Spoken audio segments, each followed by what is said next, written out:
ఇప్పుడు మనం veg chicken అయితే బాయిల్ చేసుకోవాలి.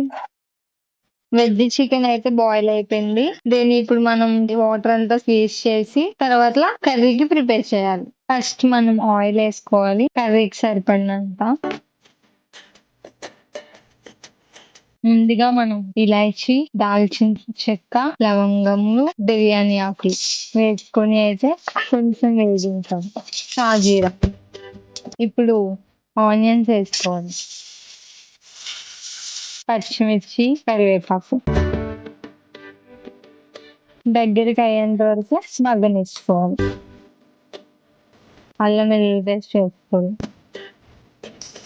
ఇప్పుడు మనం టమాటా ముక్కలు వేసుకుందాం. టమాటా ముక్కలు మగ్గేంత వరకు మూత పెట్టుకోవాలి. పసుపు, కారం తగినంత, సాల్ట్, కొంచెం గరం మసాలా, కొంచెం చికెన్ మసాలా, మనం ఇంట్లో చేసుకున్న స్పెషల్ మసాలా పౌడర్. మనం ఇప్పుడు స్పెషల్ మసాలా పౌడర్ వేసాం కదా, అది ఎలా చేయాలో కావాలంటే కామెంట్ చేయండి. మనం ముందుగా ఉడకబెట్టుకున్నాం కదా వెజ్ చికెన్, అదంతా దీంట్లో వేసాం.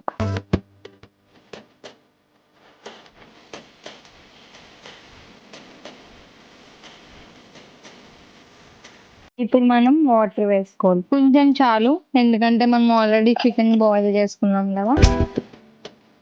కొంచెం సేపు ఒక 2 minutes 1 minute అలా మూత పెట్టుకోండి.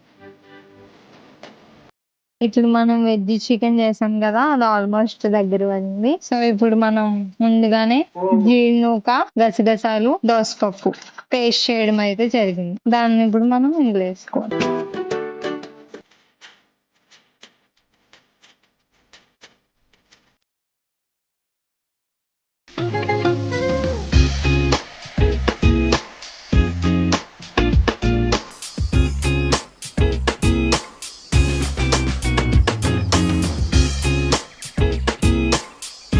మన వెజ్ చికెన్ అయితే రెడీ అయిపోయింది. ఫైనల్ గా మనం కొంచెం కొత్తిమీర యాడ్ చేసుకొని దింపేసుకోవడం.